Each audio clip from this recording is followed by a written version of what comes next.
Hello, welcome to, it is July 12th, 2022. It's 6:30, and this is a meeting of the Town of Oakville's Council. And we have regrets from Councillor Chinna, and otherwise everybody else is present and accounted for. In 1820, Indigenous people here began welcoming settlers from all over the empire. Soon, they were helping slaves escaping from the United States to settle here too.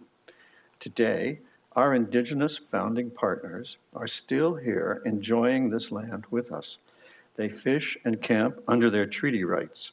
Indigenous people in their thousands also live with us as neighbors and friends.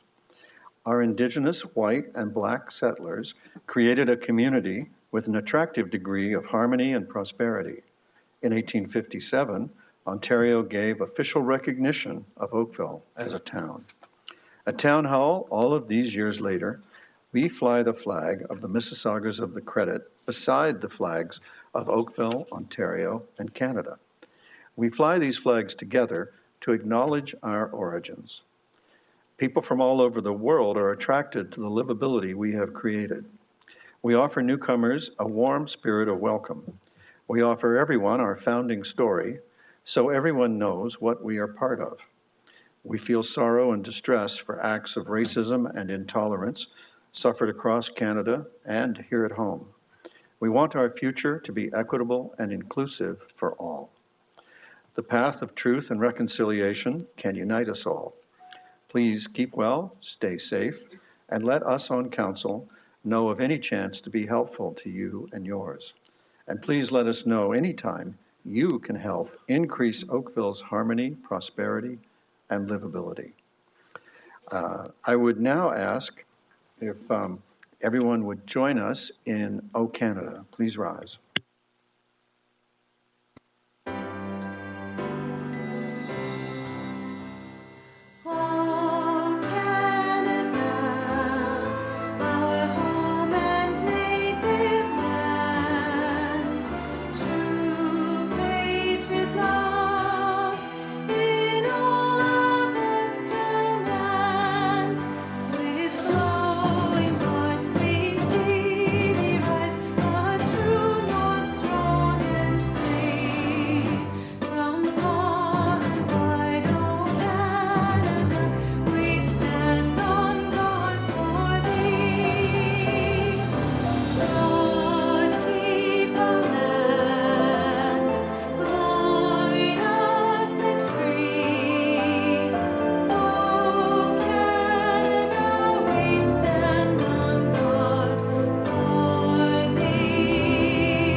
Thank you, everybody. Councillor, are there any declarations of pecuniary interest? I have to scan the room and the screen now. And Madam Clerk, there are none.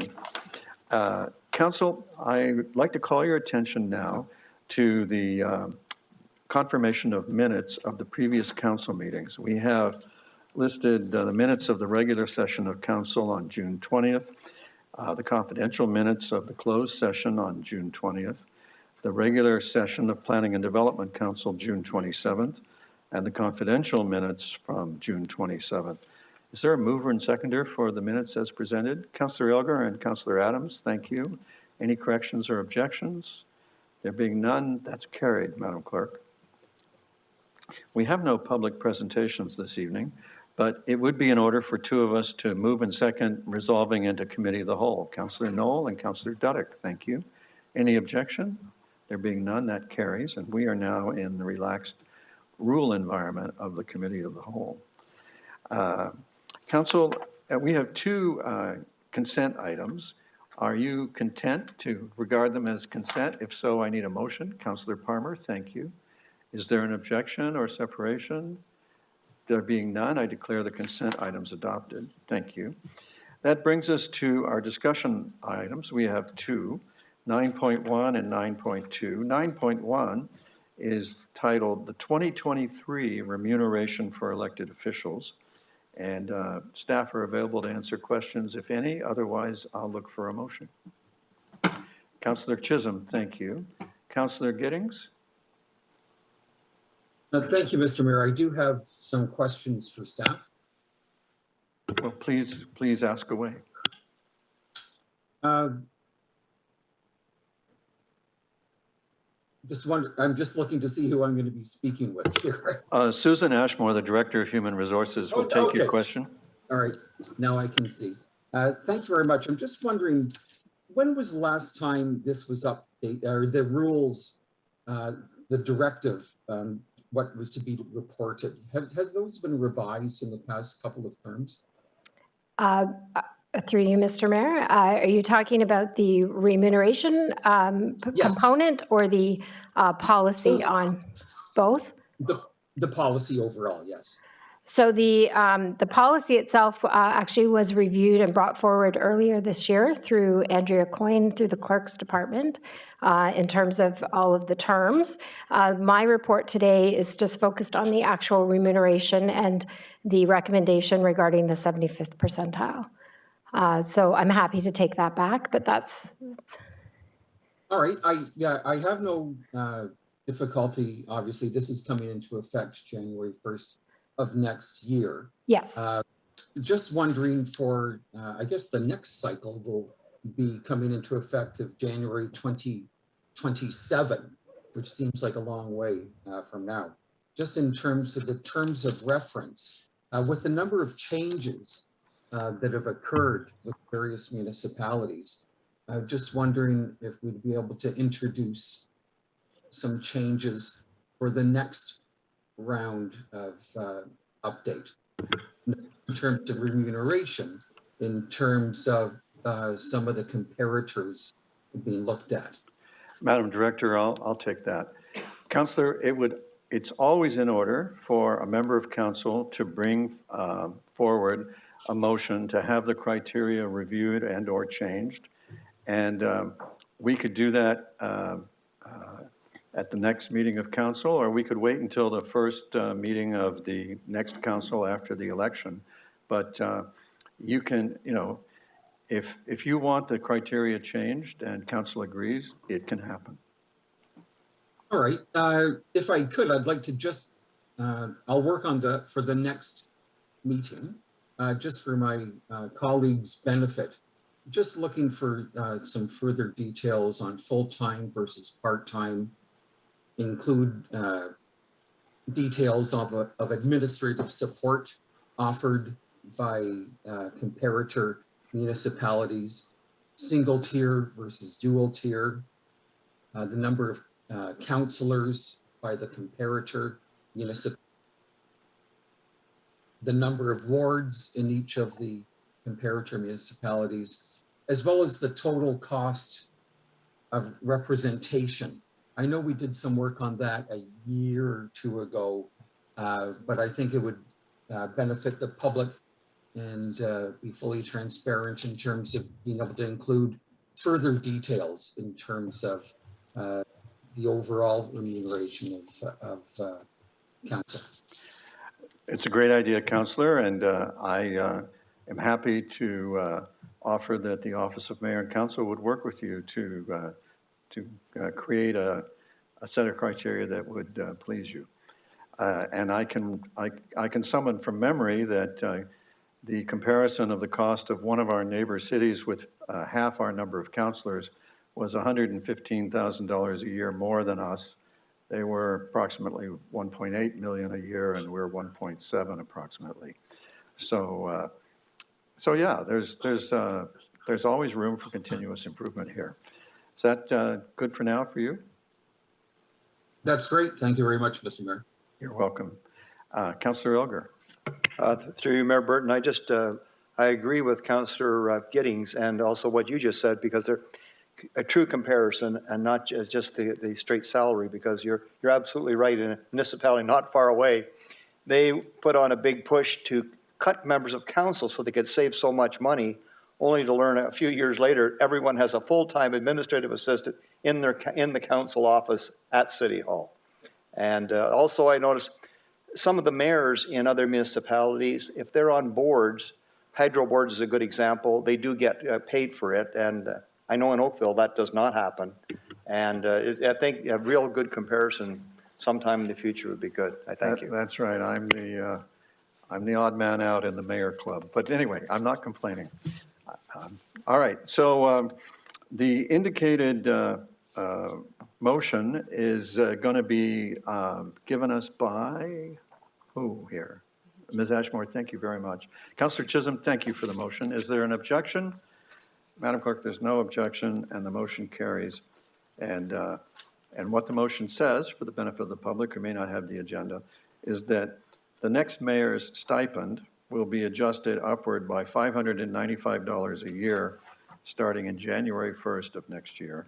And the councillor's stipend for now would remain unchanged, although if you followed the discussion we just had, there is some possibility that that might change next year.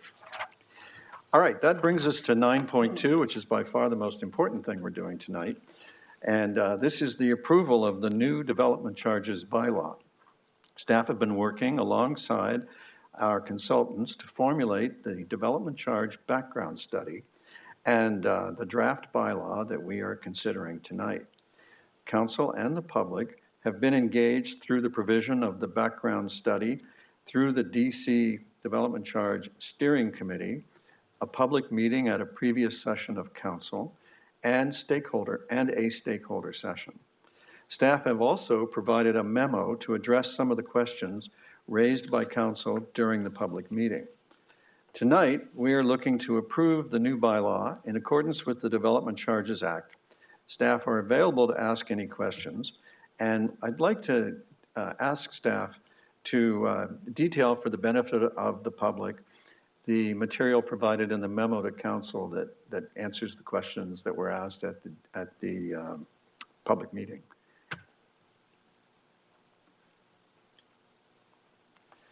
This is Matt Day, our Manager of Development, Financing, and Investments. Matt may know the answers to these questions. Matt, you have the floor. Thank you, Mayor Burton, through you. Good evening, Council. It's a pleasure to be here tonight for this item. DCs are such a major financing tool, and it's important that we utilize them to provide the growth infrastructure that we need as we go forward and the town grows, while minimizing that impact on the existing taxpayer, which is really what you've spoken of, Mr. Mayor, and the questions that were brought up at the June 20th council meeting, which are very important. I wonder if you'd be comfortable to get closer to the desk so that we can hear you better. The microphone isn't as tall as you are. Yeah. Is this better? Okay. I'll just start over. So through you, Mayor Burton, good evening, council. It's a pleasure to be here tonight for this item, the Development Charges Background Study in DC bylaw. It's such a major financing tool that provides the land and infrastructure we need as the town grows while minimizing that financial impact on the taxpayer. And that was really what the questions were raised about on June 20th at the public meeting, was that cost of growth. And the Development Charges Act does limit the town from maximizing development charges through various things such as exemptions. So exemptions were brought up, and I wanted to provide some more background on that, which is included in the memo. There are both mandatory exemptions as well as discretionary exemptions. The mandatory exemptions that the town is required to allow for are secondary units, development from the boards of education, the region and the Crown, as well as the town development. And there's also industrial expansion exemptions that to certain limits we're required to provide for. So these exemptions really are considered a cost of growth because the town has to exempt them and also pay those DCs on behalf of those types of development. Overall, it amounts to about $2.7 million per year when we look at our forecast and the average amount of development from those types. There are also discretionary exemptions that council can choose to offer. And as of now, there really are minimal discretionary exemptions that the town provides, one being places of worship, which amount to around $12,000 per year. The other being temporary structures, which are all portables, which are a Board of Education exemption as well. So The town really hasn't been providing for additional exemptions than what's required, and that isn't proposed to change with this DC bylaw. And I think that about covers it, Mr. Mayor. If there are any other specific questions related to the cost of growth in that memo or the background study and bylaw before you tonight, I'd be happy to try and address them. There might be just one more, which is, what's the total value of the funds to be raised through this over the life of the bylaw? Over the length of the... Or if you prefer, the annual amount to be raised through it? For the DC bylaw in total, so to the year 2031, it's about, and don't quote me, I'd have to get the exact number, but it's around 650 million in eligible development charge supported costs that we're collecting for to provide our community centers, our new and widened roads, et cetera. All righty. Well, it turns out we still have questions, and we'll go first to Councillor Chisholm. Thank you, Your Worship. Through you, just for my own information, I'm reading the report. My law enforcement is now included into the DCs, and there was a note made that under the benefits part of it that included vehicles. Could you expand a little bit more on the bylaw enforcement? Is it just vehicles, or is there an opportunity for hiring more staff or infrastructure issues with bylaw enforcement? Could you clarify that for me? Yes, through you, Mayor Burton. Right now, through this update, we have included a provision for vehicles and associated equipment, like radio equipment, et cetera, for bylaw enforcement, as the new officers may be added over the coming 10 years. We could also look at including space in the future if there's a need for additional space for bylaw enforcement officers as well. That's something that could be included. But for this update, based on the needs for the next 10 years, we've included vehicles and equipment. And my last question is with the concern in the document with respect to deferrals. Collection is not happening during the permit timing, and it could be the subject of debt financing to fill the gap or on the timeline. So what's the impact with that happening? Do we have any projection on that? So we have looked at that through you, Mayor Burton. We have looked at our DC development charges interest rate, which we're allowed to collect for. A number of questions from Councillor Knoll came up previously to look at that rate. We've done that, and our DC interest rate has been slightly above what our cost of borrowing is. And that's expected to continue with that gap given the rate increases that are expected from the Bank of Canada. And I do think it's important to note, should we need to debt finance, which could very well be the case from these cash flow impacts, if there ended up being a difference between what we're collecting on that interest and our interest payable on debt, it would still be development charge funded, and we'd be able to include it in our next development charges study. It wouldn't fall to the taxpayer. Good to know. Thank you very much. Thank you, Councillor Chisholm. The rule of thumb, the easy rule of thumb is development charges are for things, not people or operating. And so we try to maximize what we can do there. Councillor Elgar. Thank you, through Mayor Burton. Matt, thanks for the memo you sent with the details. I realize you talked about the exemptions, which was like 2.7 million roughly. But can you run through what the real cost is to the taxpayers? Like you sent the numbers between 2022 and 2031, which was like almost $150 million. And of that annually, the taxpayers are subsidizing like $14.9 million annually. Can you maybe go through the limitations about eligible services also, and also service standards, so that people understand it's out of our control at a town level altogether. It's provincial rules. Definitely. Through you, Mayor Burton. I can provide more detail on those limitations and the cost of growth. I think it's pretty clear from what that chart shows that we are maximizing what we can do. There are just these restrictions within the Development Charges Act. So the first kind of type of restriction that we have is the limitation on eligible services. The Development Charges Act lists the specific services that we can collect for. Anything else, we can't collect development charges for to fund. So we're missing some services that as the town grows, we need to expand. And those are listed as civic administration, if there's impacts to needing more space at town hall and those kind of things. Cultural services, culture and entertainment isn't a DC eligible service. It's something that would need to be provided for or funded elsewhere. And municipal parking is the big one, because it's one that we used to be able to collect development charges for, and through Bill 108 and Bill 197, they removed municipal parking. So that was the major impact to the DC study this time around. But I do want to note that those services we are looking to collect for to some extent, to the extent allowable through the community benefit charges strategy, which is the new Section 37 under the Planning Act. So there are still significant costs, though, that the town needs to fund even when utilizing the community benefit charge. And that, as you've said, is a cost of growth that the taxpayer needs to fund should we be providing those services. One note that I do want to make, though, is municipal parking is a major cost, and parking is a self-supported initiative where generally if we're building a new parking structure, we are going to have parking revenues, and we'd be looking at that business case analysis to provide funding from parking reserves as opposed to the tax levy. And then the second one there is the limitation based on service standards. It's showing as a cost of growth. I would almost look at it more as a cash flow item, because the DC Act has us look back 10 years and then we're limited by that service level we've been provided over the future. We will, because those costs are considered growth related, they're providing a benefit to future population beyond 2031.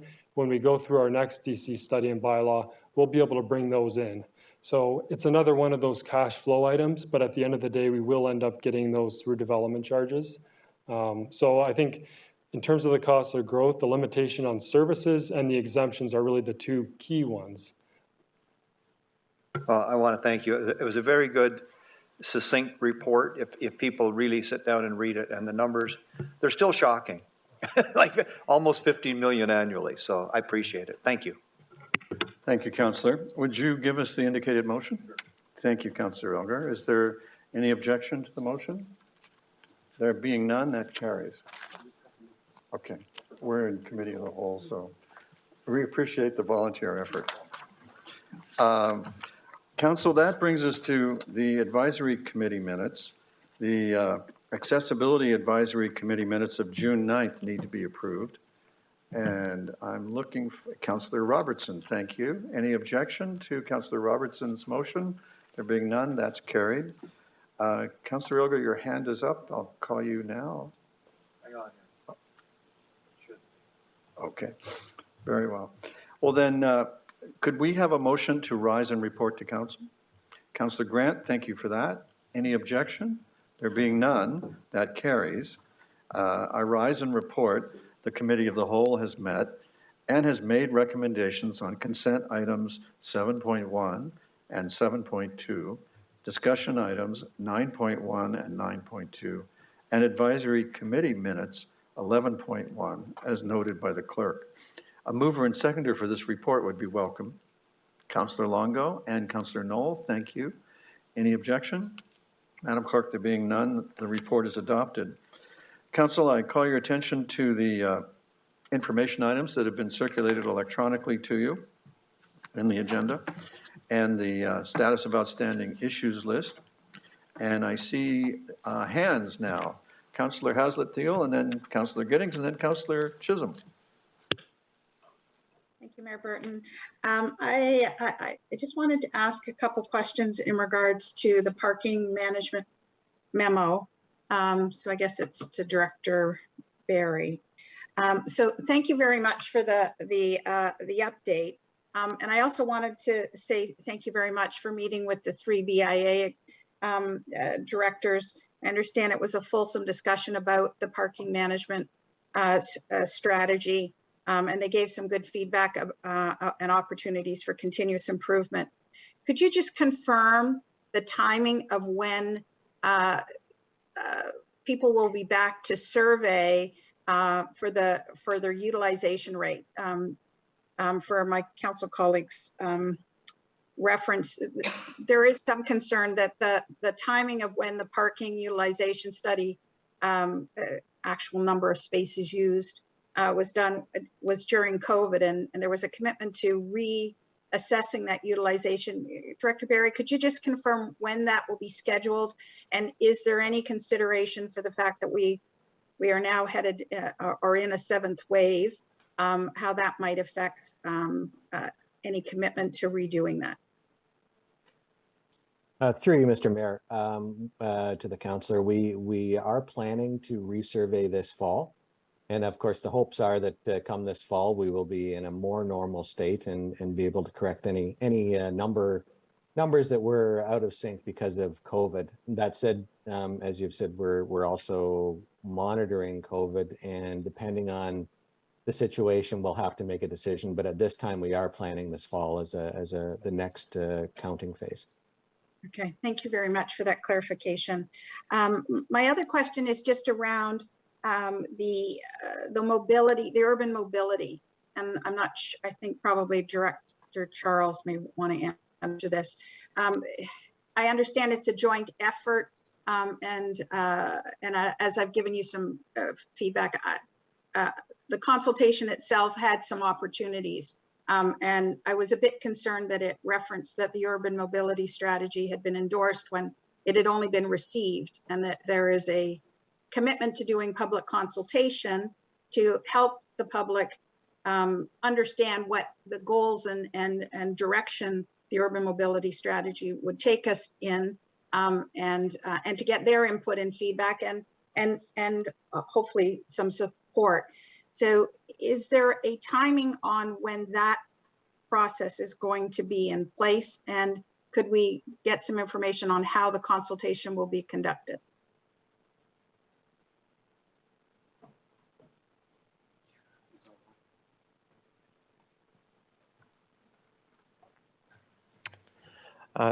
Thank you, Councillor, for the question, and through you, Mr. Mayor.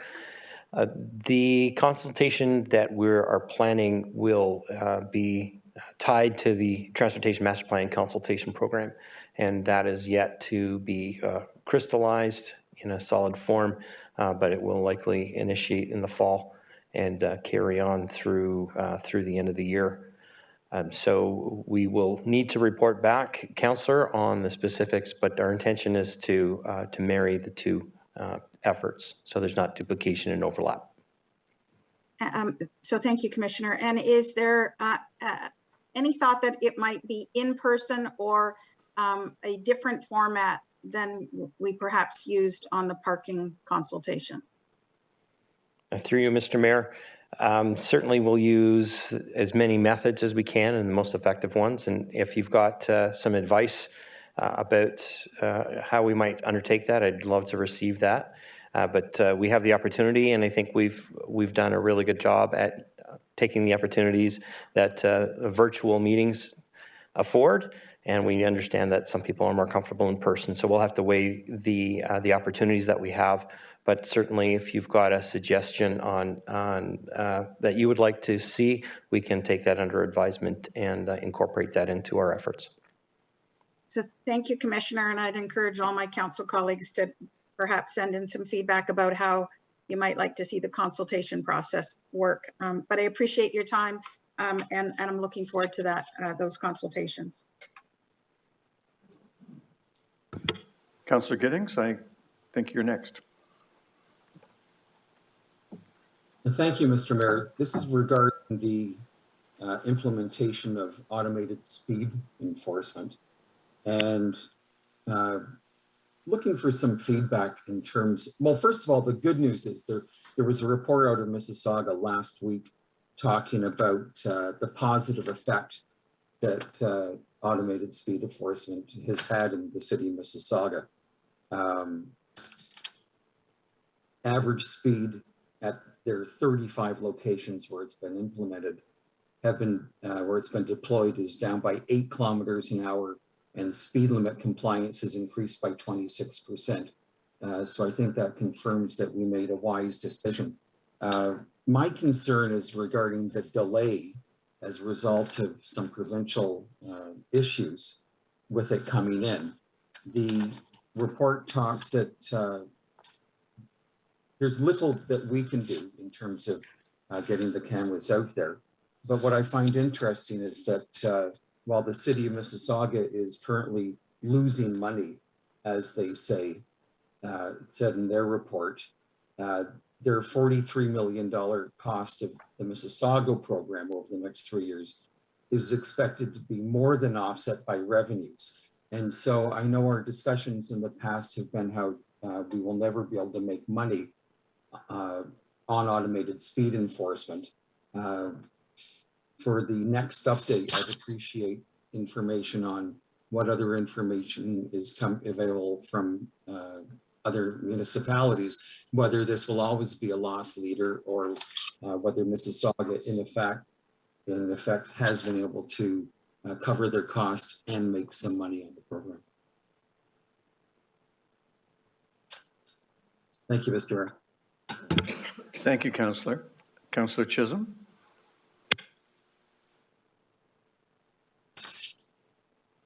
Thank you, Worship.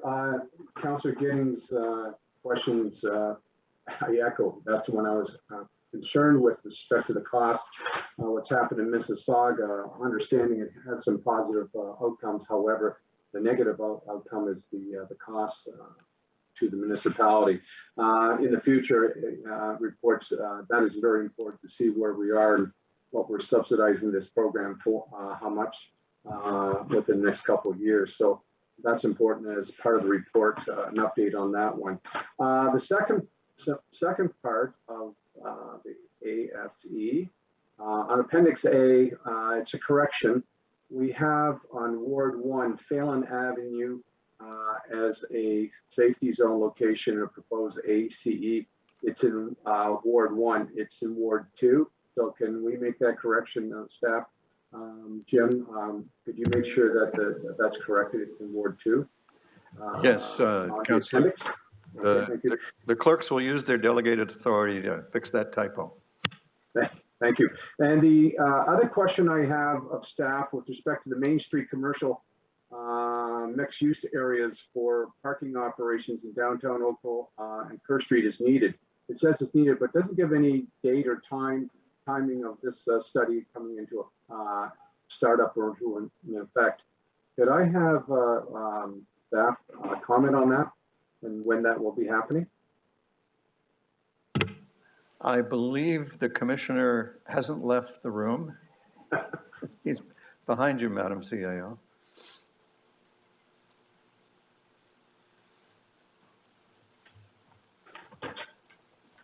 Mr. Mayor, I might invite Mr. Barry to answer that specific question.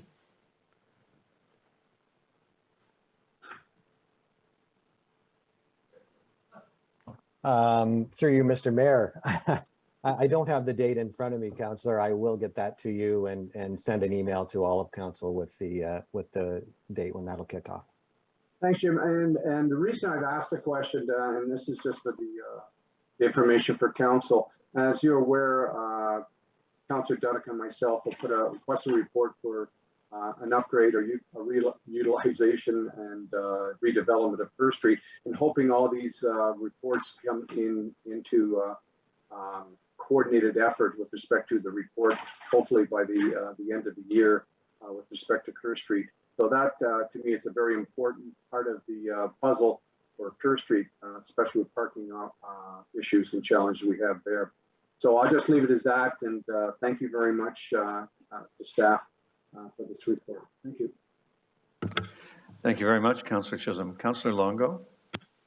Thank you, Your Worship. And similar to Councillor Giddings and Councillor Chisholm's comments about the automated speed enforcement, could I ask staff to, just for the benefit for the residents who haven't read the report, really kind of as council, we did our part. We've purchased the photo radar. We've got them ready. We've got the infrastructure ready, but there are areas outside of our control that I think it's good for the public to understand.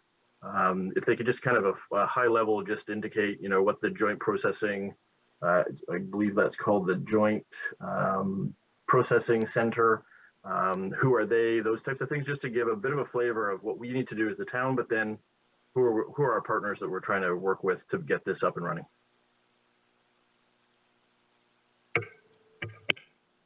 Through you, Mr. Mayor, and unless Commissioner Fu would like to take this, I'd be happy to give you a bit of a primer on the ticket management portion, which is really part of what you're talking about, Councillor, with respect to the Joint Processing Center, which is how tickets are processed. So when you look at and hear about Mississauga or Toronto or any of the larger municipalities that are actually issuing tickets now that are going through provincial offences court, they all have to start out at the Joint Processing Center. So from the camera to the Joint Processing Center to the court.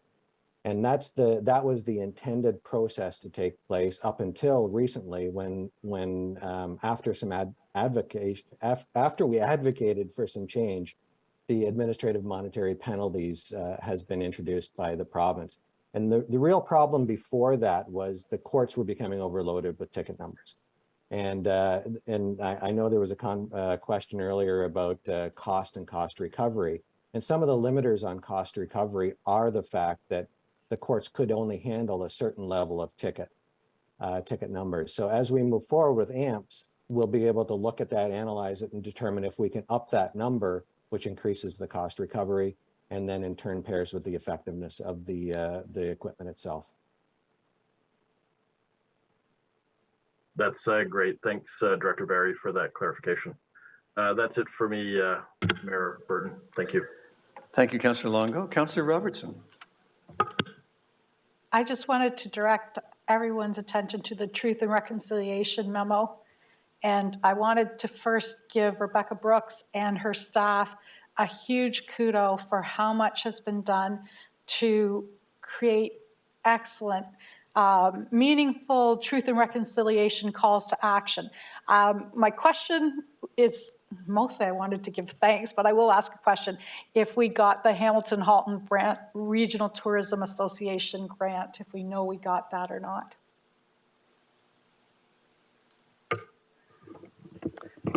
Through you, Ms. Mayor, I'm going to have to get back to you on that.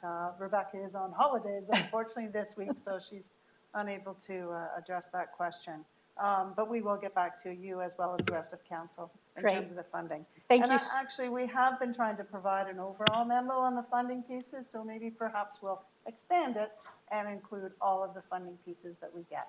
Great, because that's an important piece of it, is how much we can get in terms of grants to do this. And so people realize that it's not just a municipal effort. Everyone comes together for this. So I think that's so important, and I want to thank the staff for everything. Thank you, Councillor Robertson. Councillor Haslett-Theall.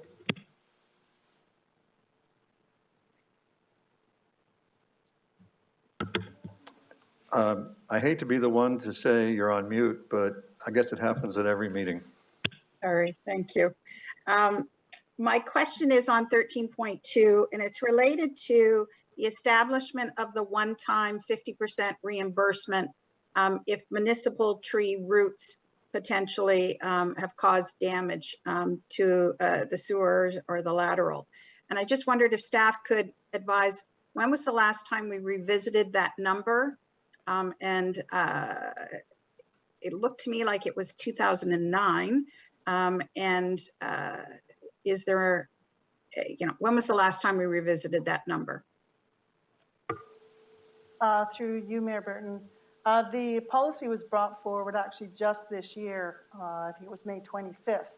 And the memo that's actually on the council agenda is a question that has come back as a result of that report being on May 25th, I believe was the agenda date. So the policies and procedures are reviewed generally on a 5-year basis. So it was originally in place in 2009, a little extended 5 years, but it was recently reviewed and brought back to council. There were no changes that were recommended to it out of council. On the 25th, there were some clarifying components that are actually shown in the memo that's in front of you today.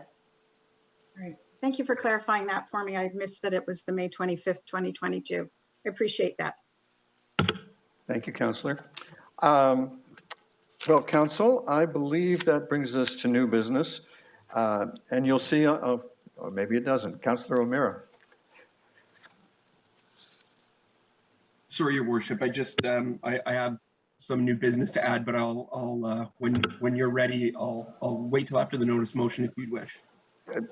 All I was going to say was that the promised notice of motion has been lodged on the agenda, and in the normal course of things, we would consider that at our next council meeting. And over to you, Councillor O'Meara. Well, thank you, Your Worship. And it's just a note of condolence to on the passing of Fred Sargent. As many of you may know, Ann Sargent was a staple of the Bronte area, former executive director of the Bronte BIA, and involved in all things tourism and Canada Day related. Ann and Fred were happily married for 47 years, and it's a loss to our community and to Ann. And I know the whole Sargent family is hurting, and we're thinking of them. And I just wanted to wish condolence on behalf of everybody in Bronte who the family has impacted, and even on behalf of council and herself. So thank you very much for that, Your Worship. Thank you, Councillor O'Meara. All of us who knew them are sad for them. I would promote the description of her from staple to spark plug of Bronte, but otherwise I agree completely. Before we leave the matter of the notice of motion about noise enforcement or retrieving our power of noise nuisance enforcement, is there one of you who'd like to be recorded as the seconder for that? Oh, there was a Forrest, but Councillor Adams was fastest, so I guess it'll be him. Madam Clerk, you could enter that for us. Thank you. Under regional reports and question period regarding town boards and advisory committees, I wanted to call your attention to the last item in today's council information package update, which is a memo from the Commissioner of Public Works at Halton Region, adding a lot of information about automated speed enforcement and community safety zones. And it's a particular concern for two reasons. The first is the location that he's discussing is in Oakville. And the second reason is that he gives quite a good amount of background information that many of you on council will want to know. And regional councillors got it automatically today as regional councillors. And I distributed it to everyone and the public through the council information package so that everybody could be included on the wisdom being shared by Commissioner Farr. So I'm not aware of any requests for reports, and if I'm correct, then it would be in order for a mover and seconder for consideration and reading of the bylaws. Councillor Palmer and Councillor Longo, thank you. This is for the bylaw to establish the development charges generally for the corporation of the town of Oakville and to repeal previous ones, and the confirmatory bylaw. Is there any objection to the bylaws? Madam Clerk, there being none, I declare the bylaws adopted. And council, that ends the work of this meeting. It's been terrific working with you. I look forward to seeing you next time. Thank you.